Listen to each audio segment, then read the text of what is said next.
Ann, andito kaming lahat ngayon. Nagkakatipon-tipon.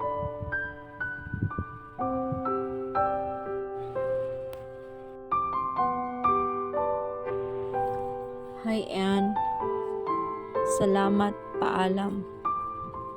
Salamat sa lahat ng kabutihan mo.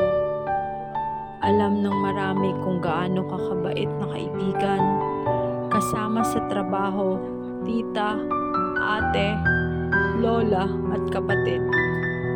Ito na ang huling araw na makakasama at makikita ka namin. Maaga mang natapos ang termino mo dito sa lupa, pero hindi ibig sabihin na matatapos na rin ang mga mahalagang alaala at pagmamahal namin sa iyo. Alam ko masaya ka na sa piling ng ating butihing ama. Walang sakit, walang problema, wala nang alalahanin pa. Gabayan mo kami, lalo na ang iyong mga anak at apo. Please say hello sa lahat ng mga mahal natin sa buhay na alam ko nakaabang at naghihintay sa iyong pagdating. Enjoy your eternal life, Ann.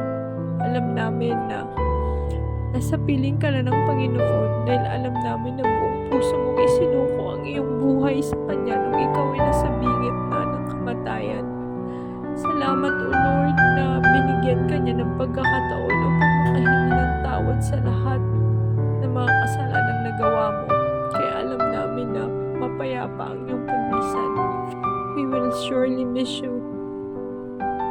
Hindi na namin maririnig yung malambing mong boses, yung tawa mo.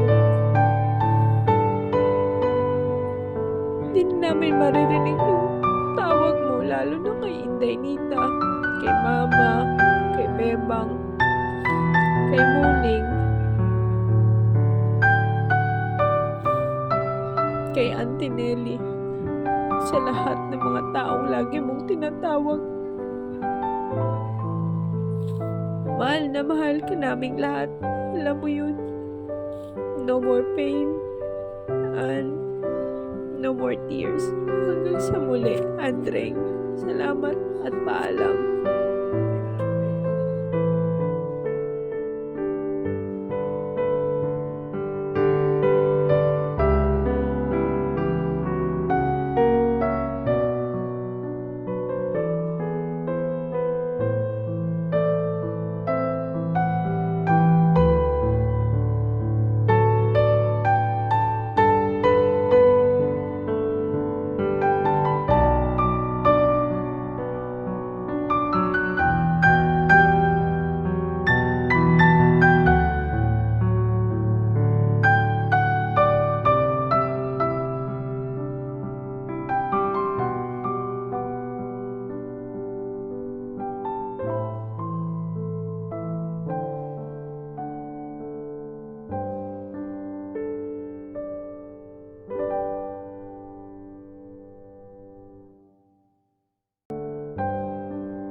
Salamat, paalam.